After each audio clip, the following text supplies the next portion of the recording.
your opinion on issues like that. Not just your private opinion as a consumer, gauged by some intrusive survey, a phone call during dinner, but your thoughtful, considered public judgment as a citizen, either in formal consultation or informally through the various mechanisms of the public sphere. I'll go out on a limb. Say, not lately. Not lately.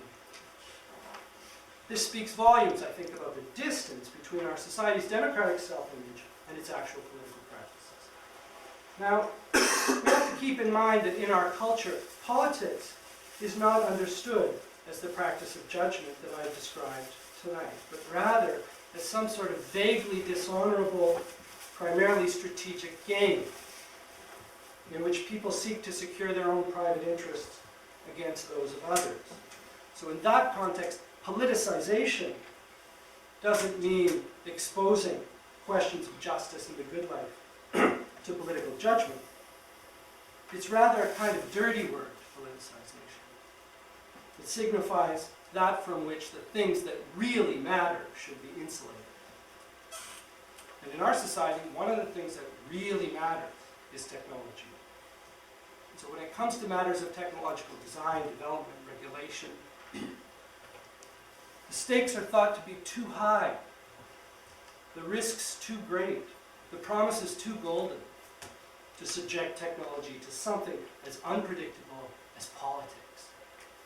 Particularly the politics of a democratic citizenry. In a resolutely technological society, citizenship is basically a risk to be managed. The mainstream culture of a technological society does provide room for choices in relation to technology. Typically the choice to adapt or suffer deprivation, the choice to consume or to abstain. But consumer choice and political judgment are not the same thing. And this situation, I think, should be enough to make us wonder whether a society like ours can really be democratic and technological at the same time.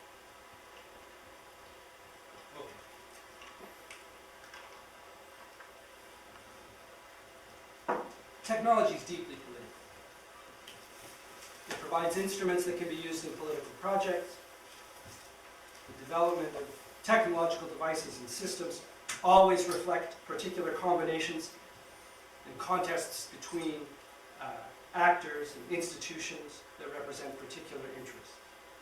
And the outcomes of technological development and design are always also political, because power, justice, and the good life are always at stake in them. Technology is political to its core. Why then is technology one of the most depoliticizing forces at work in contemporary society? Well, I think the answer has something to do with this third way in which technology bears on citizenship. It's not just something we might use as a means of practicing citizenship. It's not just a set of objects against which we might bring political judgment to bear. It's also an important part of the material and cultural context in which the meaning of citizenship is made manifest. What does it mean to say that technology is a setting for citizenship? Well, whatever else you might wish to call it, ours is a technological society. It's one that's saturated by technological devices and systems, many of them functionally integrated, and it's one which experiences technological dynamism as a constant condition. It's a society in which an expansive range of human activity and attention, both individual and collective, is mediated by technological devices and systems. It's a society in which social organization and especially economic life are bound up tightly with technology. And it's a society in which technology is culturally identified with material prosperity and even moral progress. In technological societies, technologies are not just tools or instruments. They're a way of being in the world. As Langdon Winner has said, technologies are forms of life.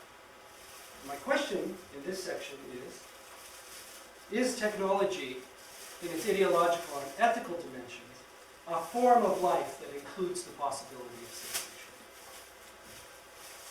To live in a technological society like ours is to be committed,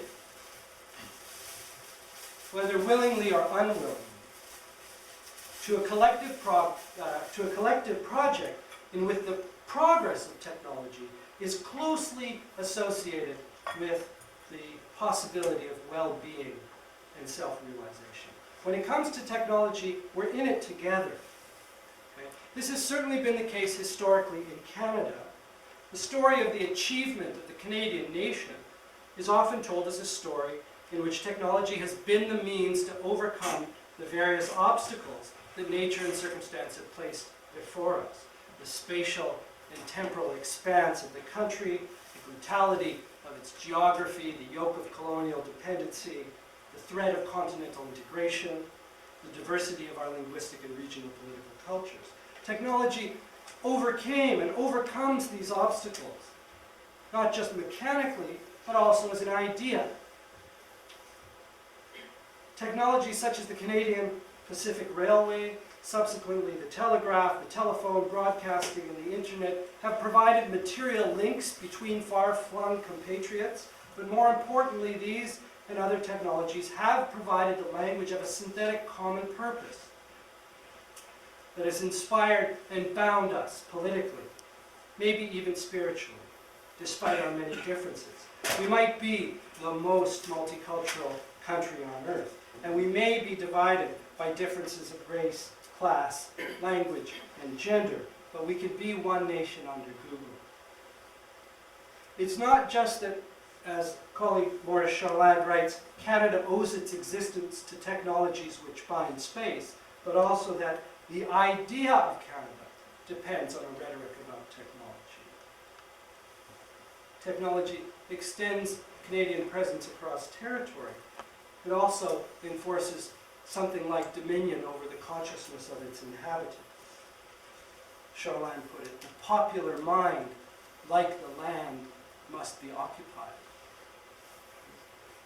Technology occupies the land, but it also serves as a unifying common project that lends coherent purpose to a diverse people, demands their commitment and identification. The most recent example of this sort of technological nationalism in Canada has been the so-called innovation strategy promoted by the Canadian government since 2001 as the substance of a new national dream.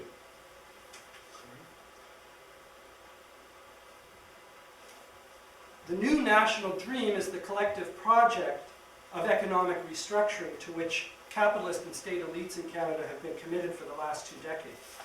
It's a restructuring that's relying heavily on massive investment in the development and deployment of new technologies across all sectors, to the cultivation of an economic climate of enterprise, flexibility, and innovation, and crucially to the legitimation of a particular relationship between the state and the market, especially vis-a-vis technological development, in which the state's role as a redistributor of resources and a regulator of capitalist enterprises is reduced, and its role as a kind of facilitator, sponsor, and promoter of capital accumulation is enlarged.